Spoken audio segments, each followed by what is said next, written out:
Travis Wesley experienced the most terrible day imaginable. It's not every day your beloved wife of 23 years tells you she's going out with other men, starting tonight. Travis sat quietly at the kitchen table, gripping a glass of monkey shoulder scotch. For 10 minutes, he didn't drink a drop of the amber liquid. He just sat there, staring ahead blankly, not really seeing or hearing anything, but definitely feeling a sharp ache within him. Travis knew no amount of Alka-Seltzer could relieve the pain gnawing at his stomach. He'd heard tales of other men's wives mentioning going out with other men, but he'd always dismissed it as nothing more than a city legend. How could a woman assume her devoted husband would accept her dating someone else? Other men? He couldn't fathom how a woman could be so callous towards her own husband, so blatantly selfish in her desires. This occurred on Monday, yet it was a pleasant day at Travis's workplace. He left around 5 in high spirits, whistling as he entered the house. Still feeling cheerful, he discovered his wife seated at the kitchen table, enjoying a glass of red wine and his favorite whiskey. Taking his usual spot, he set down his briefcase, poured 3 fingers of the liquid, and settled into his chair. "What's on your mind, Lauren?" Travis inquired, noting a sly grin on her face. She met his gaze squarely, her grin slightly mischievous. What he discerned in her eyes wasn't promising. He shifted uncomfortably in his seat. "Do you reckon I've been a good wife and mother all these years, Trav?" she asked, completely composed. Travis furrowed his brow. Aware of his introspective nature, she could almost see the gears turning in his head before he replied, "Yes, I believe so." "And do you think I deserve some form of recognition for it?" she continued in the same impassive tone. Travis took a few more moments to ponder the question carefully. "So, should I expect a reward for doing what's expected of a good husband and father? Why are you even asking me this, Lauren?" he snapped irritably. "Travis, today I'd like to go out on a date with another man," she stated calmly, as serene as a lake on a perfect morning.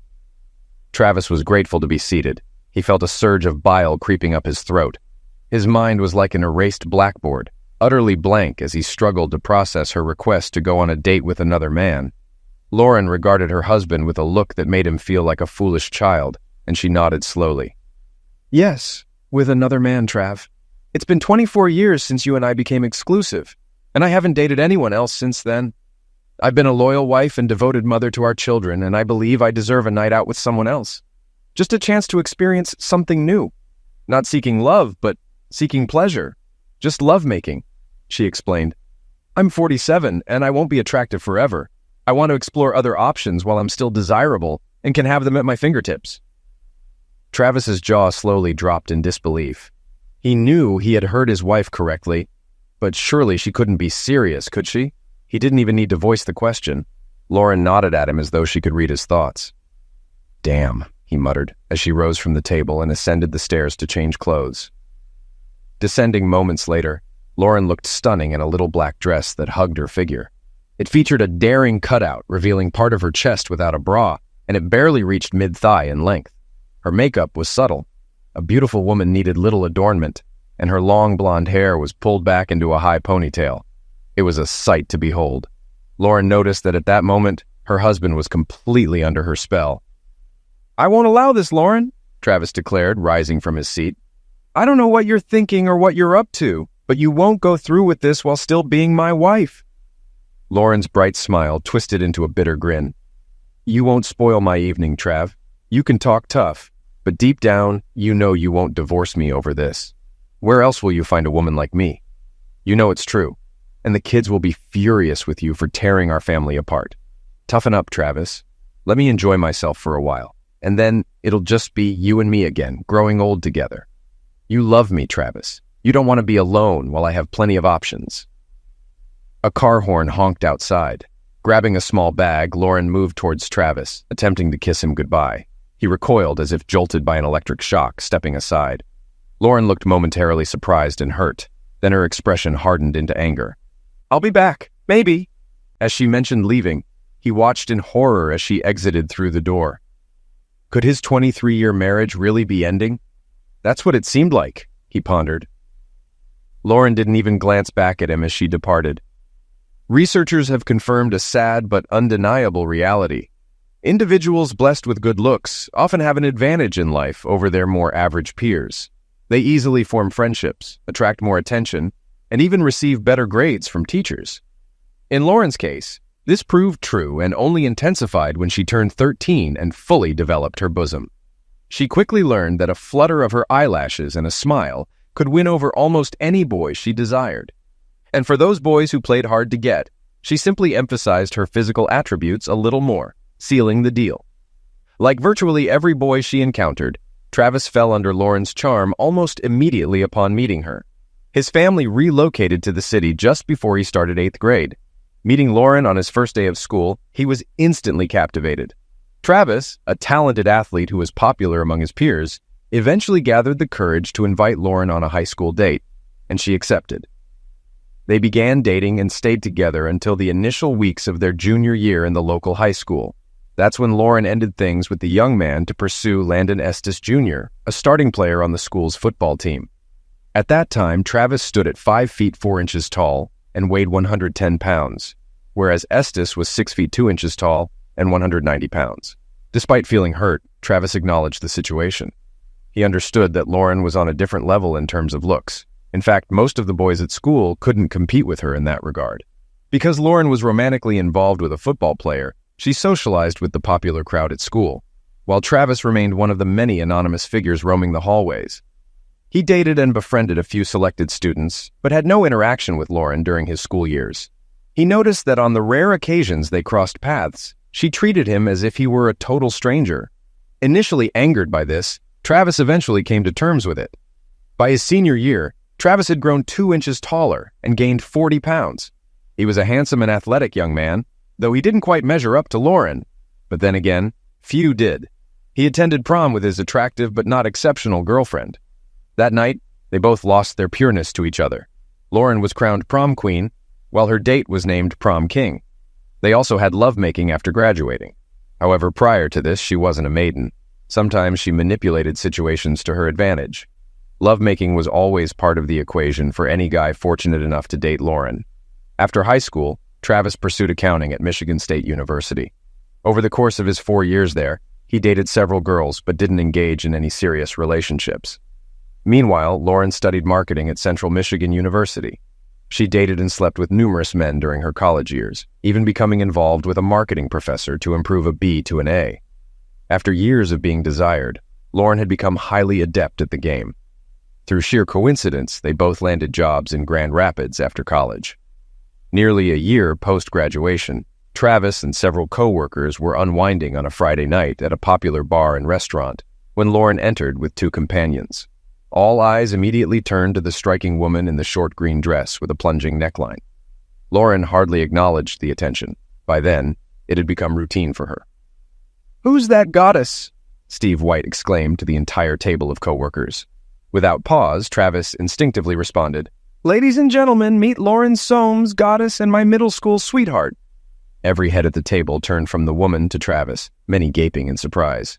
"Do you know her?" one incredulously asked. Travis winced, disliking any attention drawn to himself.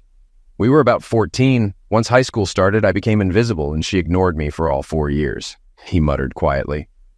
"So, got any juicy stories from back then?" quipped one of the women at the table, prompting laughter from the group. This caught Lauren and her friend's attention. For a moment, she thought she recognized one of the men at the table, but she wasn't certain. The trio took a seat nearby, with Lauren facing the table of the vaguely familiar man.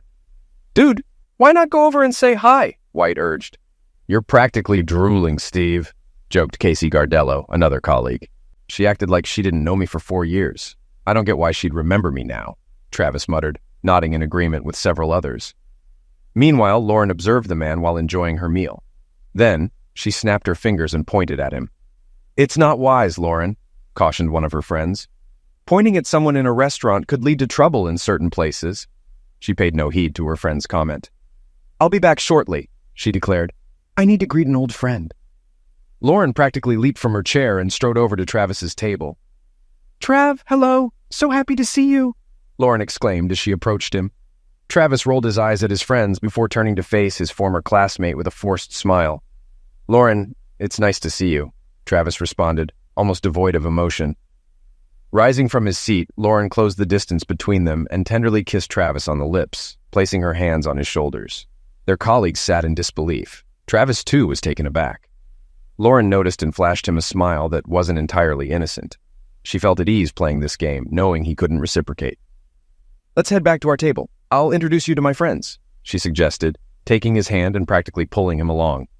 He spent most of the evening with Lauren and her two friends. Before leaving, Lauren took his phone, added her number, and kept his for herself. Lauren found it intriguing that Travis appeared indifferent to her. It was a new experience for her. He was polite in the restaurant, but divided his attention equally between her and her friends throughout the evening. Though she kissed him several times, he never responded. On Monday morning, Travis's co-workers at the bar questioned him about his interaction with the stunning woman, and were shocked when he revealed he stayed at the bar for only an hour before heading home. "She's impressive, but she's out of my league by about 14 levels. "I get it," he grumbled. "I don't need that kind of drama." Travis encountered a similar distress in the parking lot at his workplace 2 days later as he left work.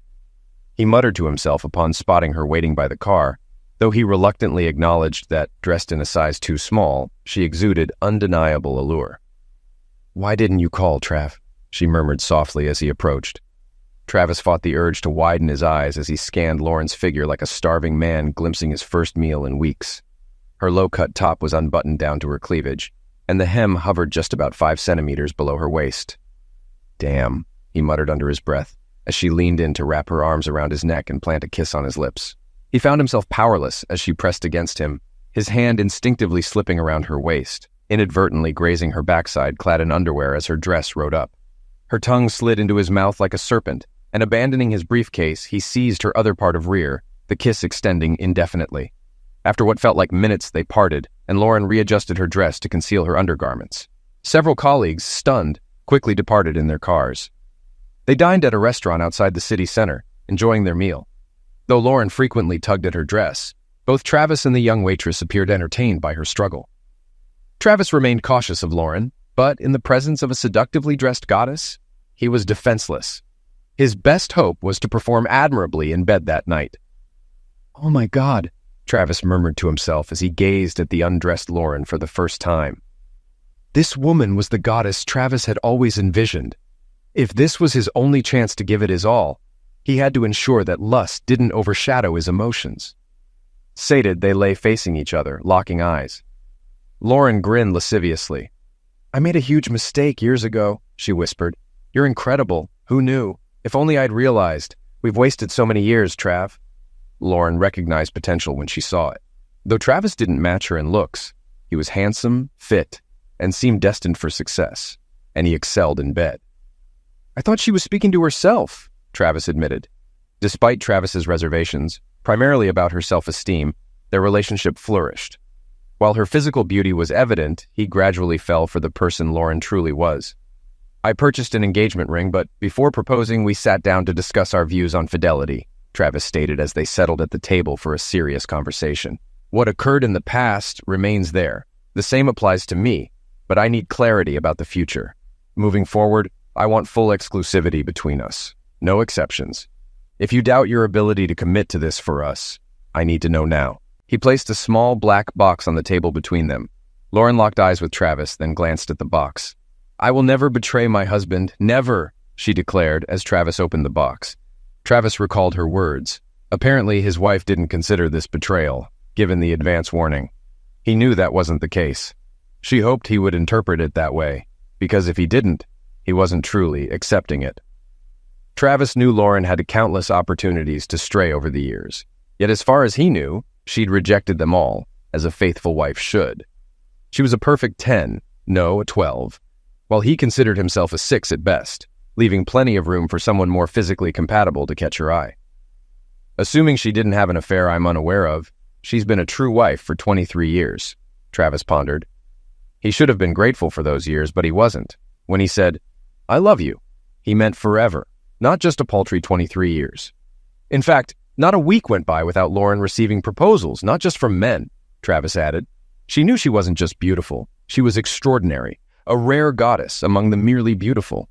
When God crafted his wife, he had an exceptional day, Travis always joked. Initially, Lauren would inform Travis whenever she faced unwanted attention, aiming for full transparency. Yet after a few years, Travis assured her that he trusted her enough not to disclose everything.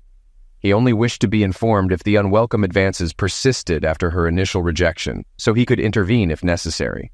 Conversely, women rarely approached Travis, partly because he used his wedding ring almost like a shield. Within moments of meeting a woman, Travis would enthusiastically discuss his wife and children, effectively dousing any potential interest. Unbeknownst to him, this behavior often deterred potential flirtations. Lauren remained oblivious to how her husband's actions shut down advances, or worse.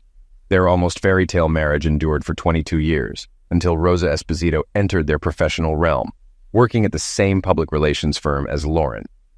Described akin to a Bob Seger song, Rosa captivated with her dark hair, big brown eyes, and ample bosom, drawing men like a magnet. Despite her potential at superior solutions, she remained a loyal assistant to Lauren, who was deemed the love-makingest woman around. At 42, Rose had been married for 15 years, but professed her dissatisfaction with matrimony. She openly shared tales of her extramarital escapades, painting vivid pictures of passionate encounters with various partners. "So you've never strayed since you got hitched? You seem like a rock-solid woman, but I find it hard to believe you don't crave something more," Rose remarked during a coffee break at work.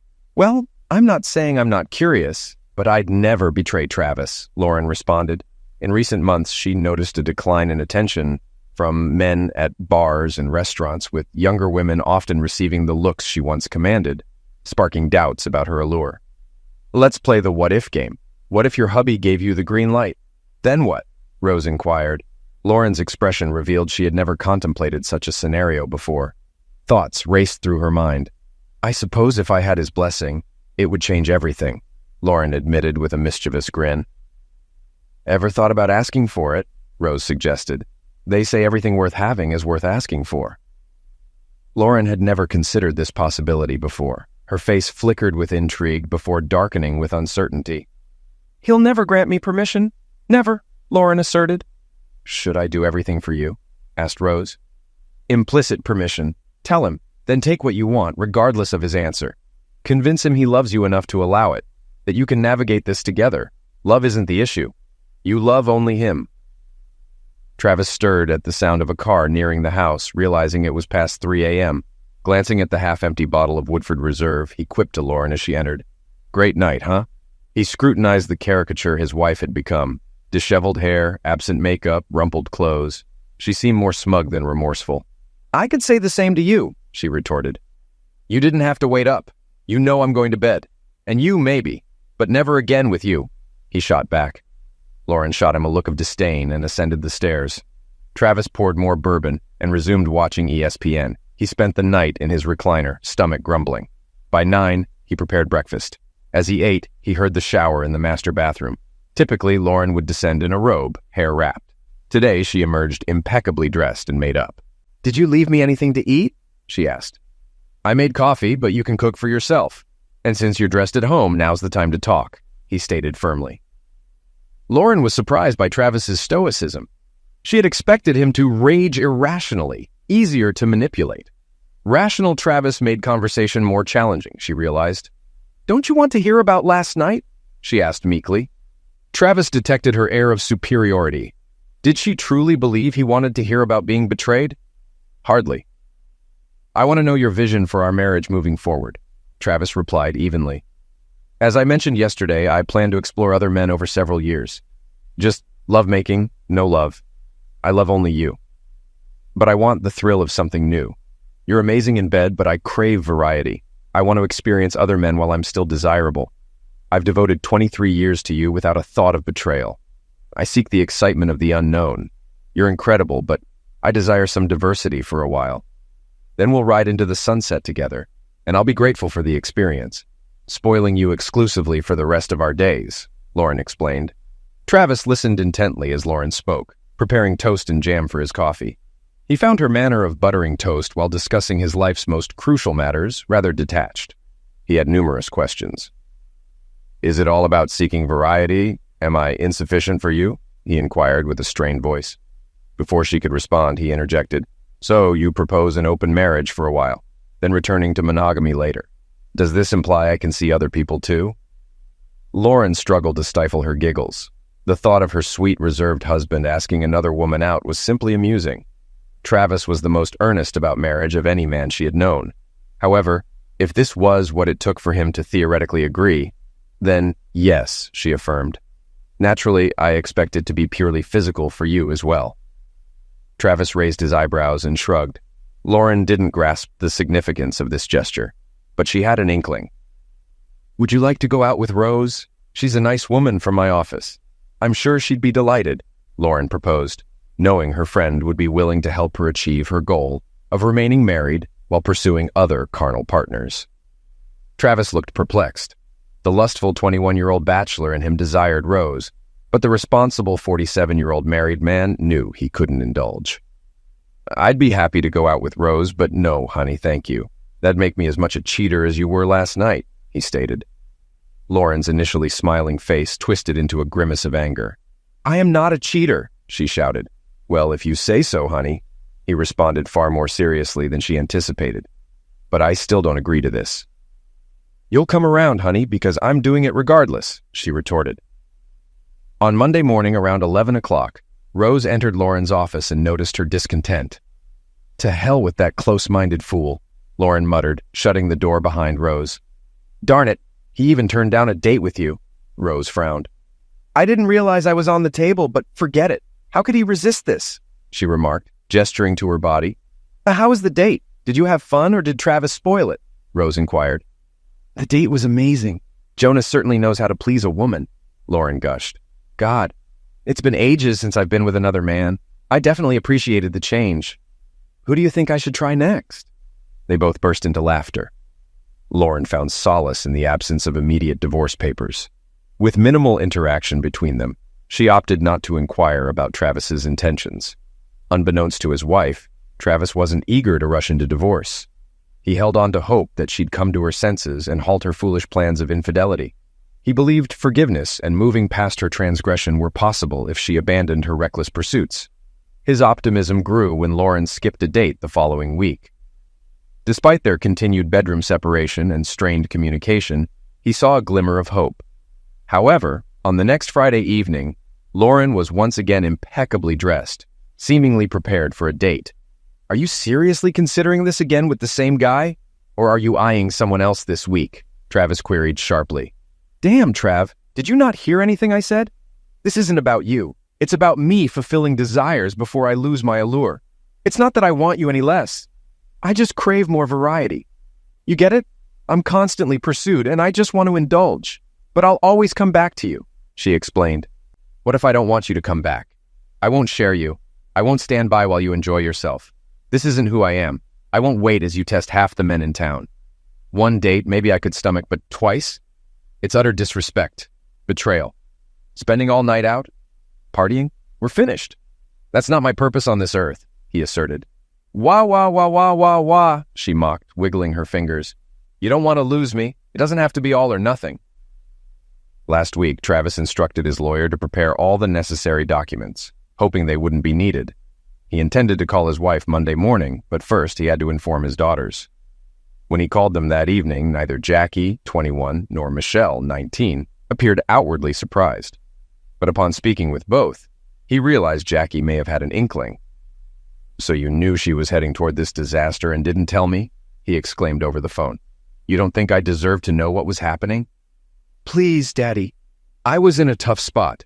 Either way, one of you wouldn't have been pleased with me. Plus, it's her body. It's not yours to control. And if she wants to share it, stop.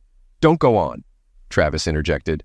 I get that she's put you in a tough spot, but don't tell me she can do whatever she pleases with her body whenever she pleases, because this body belongs to her.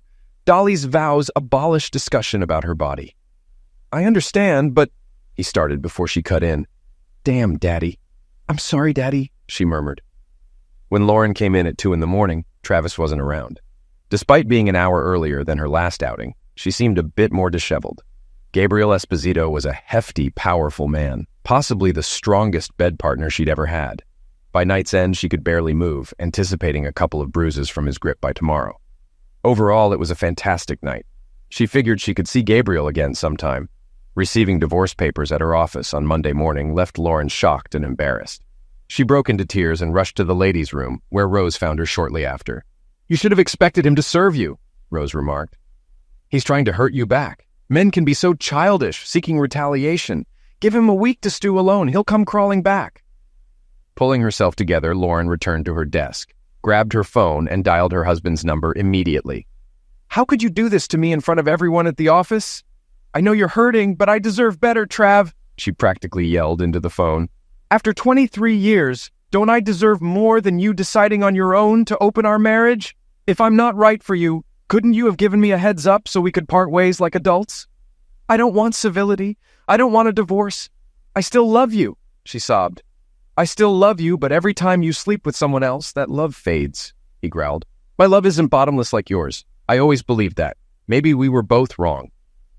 Despite Travis's resistance, Lauren pursued divorce. Her lawyer arranged marriage counseling, with Travis unwillingly participating. As they entered the consultant's office, they were surprised to find Lillian Kamako waiting. Data on marriage counselors suggests most aim to reconcile divorcing couples, often with a bias favoring women, the consultant began. Let's start with the basics, Mrs. Wesley. Did you indeed inform your husband about your intention to date other men for a few years? Travis tried to hide his smirk. Lauren struggled to conceal her shock. Yes, I did, she replied quietly. That's what I want. I don't need him to do it for me. It won't affect our marriage. We'll conclude here, the consultant declared. Apologies for the inconvenience, Mrs. Wesley. I'll inform the judge and put an end to this charade. But, Lauren stuttered. Honey, if you thought for a moment that what you did to your husband would work with me, then you're delusional. You should be ashamed of yourself, but evidently you have no shame. Frankly, you disgust me, Miss Kamako said. During the following month, Lauren reached out to Travis multiple times daily while he settled into a small apartment nearby. He ignored her calls and texts. Eventually, she enlisted their daughter's help, prompting them to call him. Dad, you still love her. If she stopped seeing other men, would you reconsider? Michelle inquired during one of these conversations. She's still at it even after I filed? Travis asked, his voice trembling. Silence followed, confirming his suspicions. Michelle didn't call again or urge him to reconcile. Travis was taken aback by how swiftly news of his impending divorce spread, especially among single women. At work, several women expressed sympathy for his marital woes, including those who were mutual friends with him and his wife. Travis wasn't naive. He recognized that not all their condolences were purely compassionate.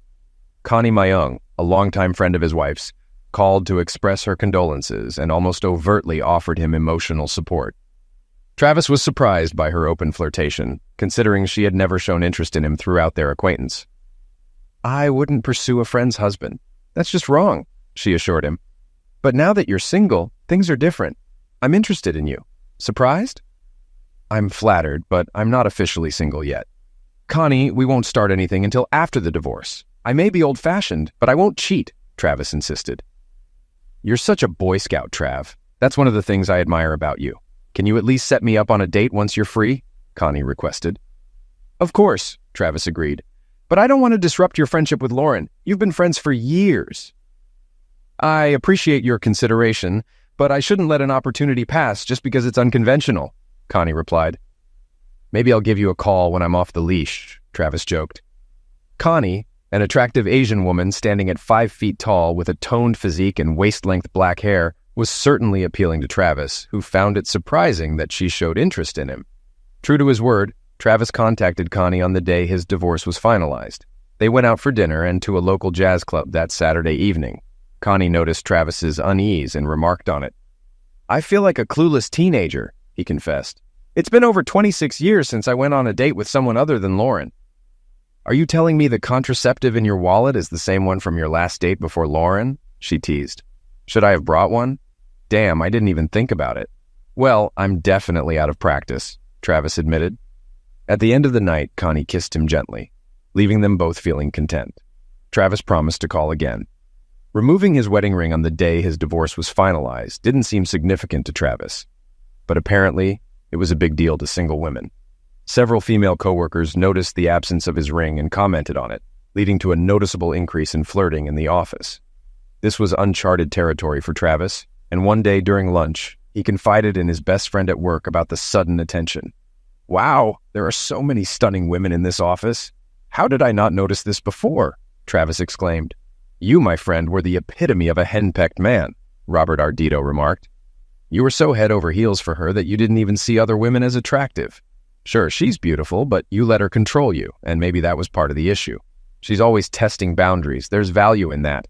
And you were so conditioned, emitting such a vibe that not a single woman even glanced your way. In the initial month post-divorce, Travis went on 4 dates, 2 with Connie.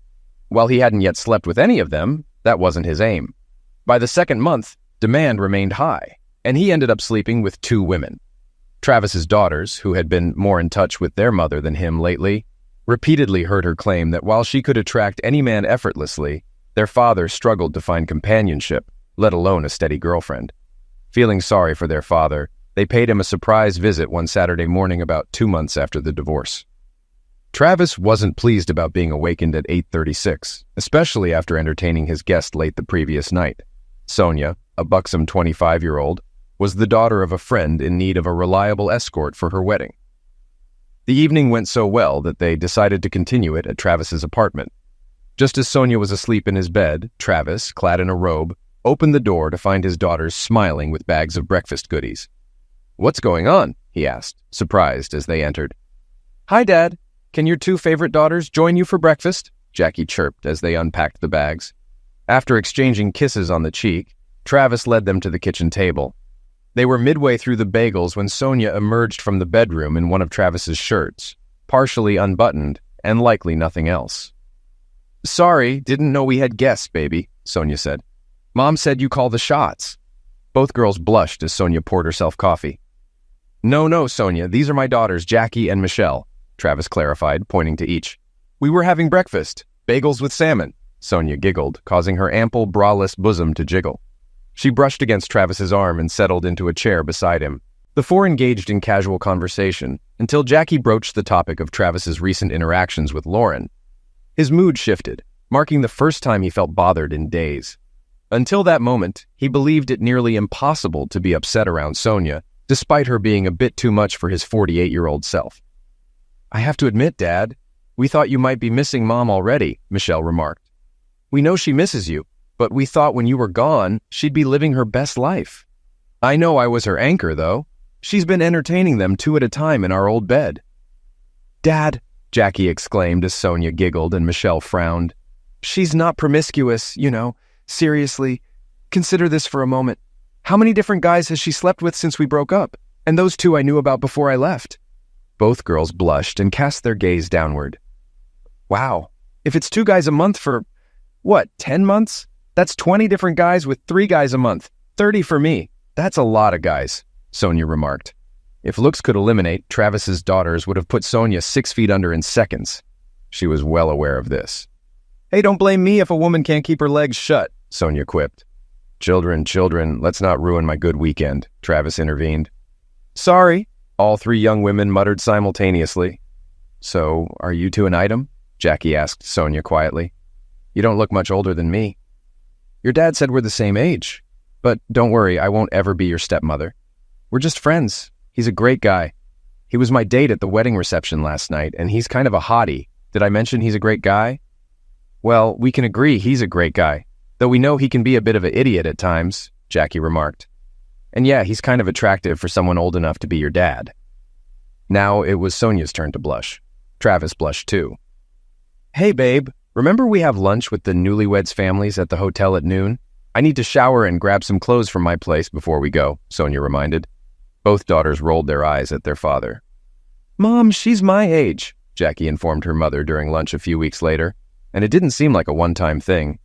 "They spent quite a while together. They enjoyed each other's company. I don't think he'll come crawling back to you anytime soon." "No, you just caught him on a good day. He probably helped a friend's kid and got lucky. She's probably a loose woman who will sleep with anyone." "Your dad's a great guy, but he's not a player," Jackie retorted. "And somewhere along the line, you decided it was all about you. Was it worth it?" For the first time, Lauren's face betrayed the strain of what she had to endure. From Rose's perspective, everything sounded much rosier than it actually was. She couldn't tell her daughter that the lovemaking was ordinary, but no, it wasn't worth it. Nor could she admit that she never imagined Travis doing anything other than moping over his beautiful ex-wife. She was so self-absorbed that she failed to realize a handsome, if not stunning, man with great qualities, intelligence, and a stable job could be highly desirable in the dating scene, not just for middle-aged women.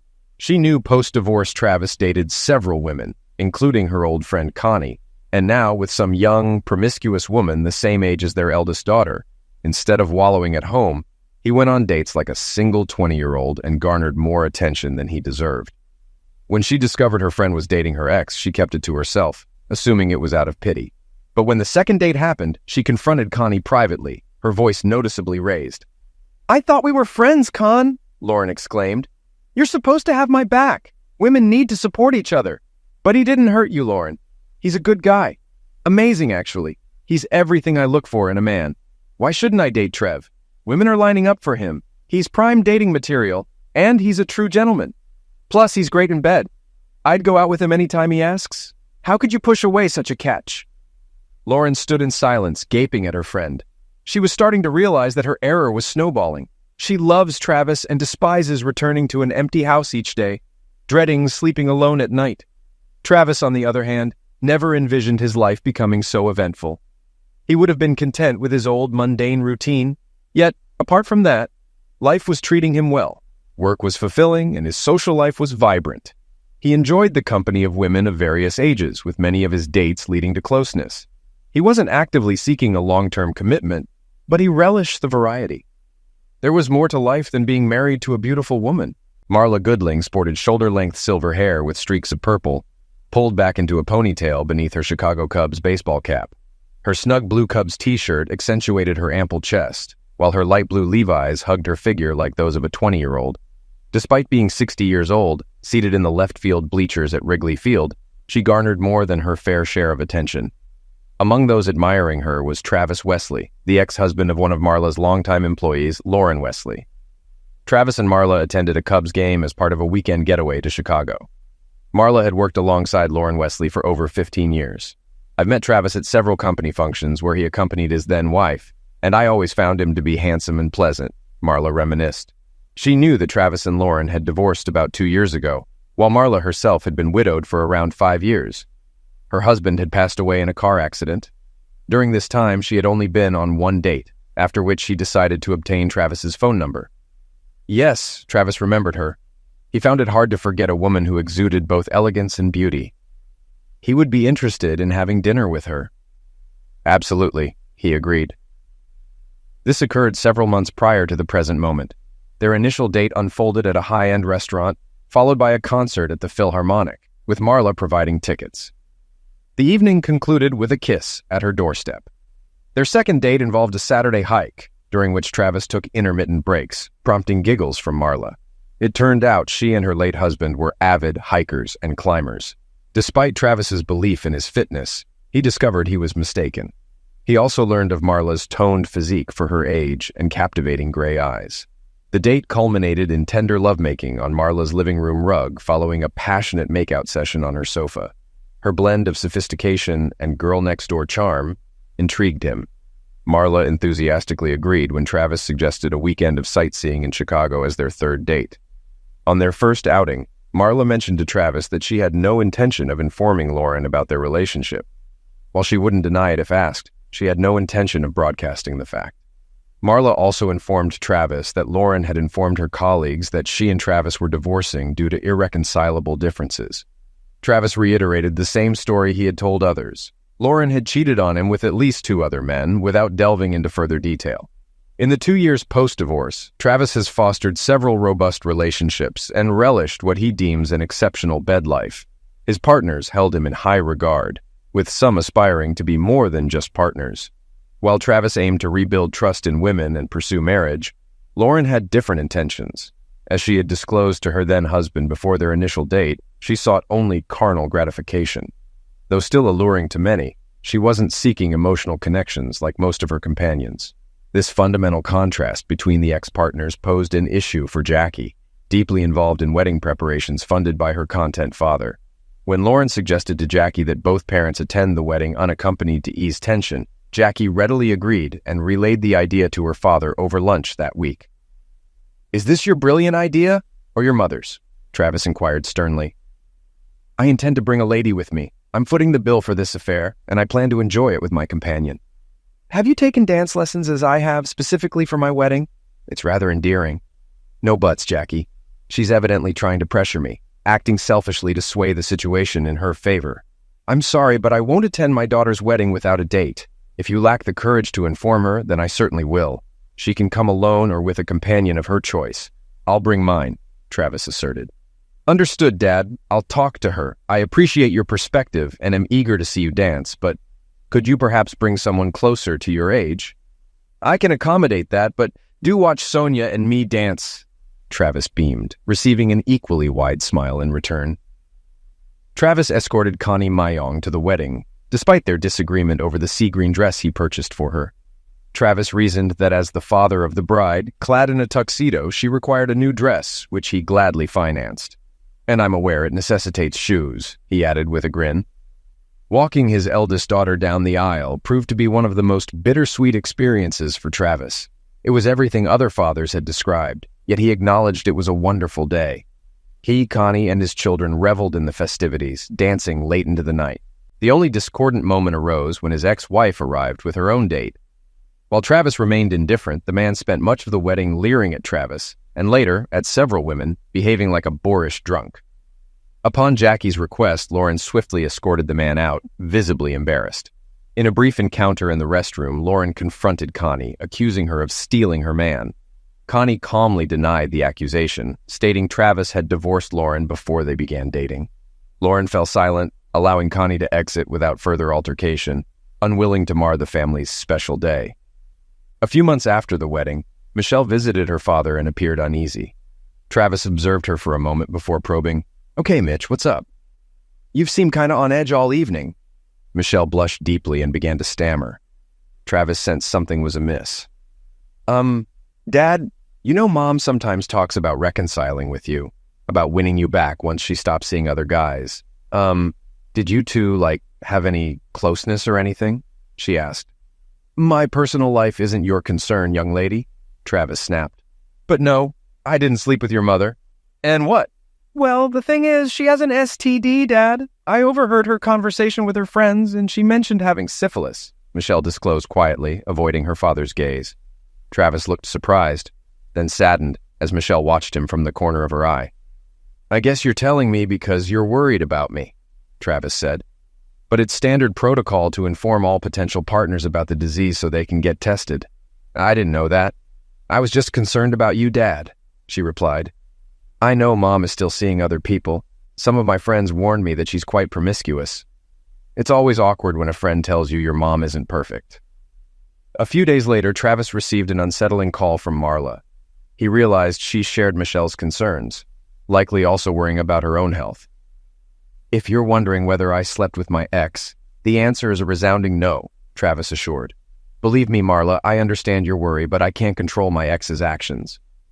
"Scandal is the kindest word I've heard about her lately," Marla remarked. In recent months, her extracurricular activities had become sideline gossip. "Seems the longer she's single, the more she lets her guard down."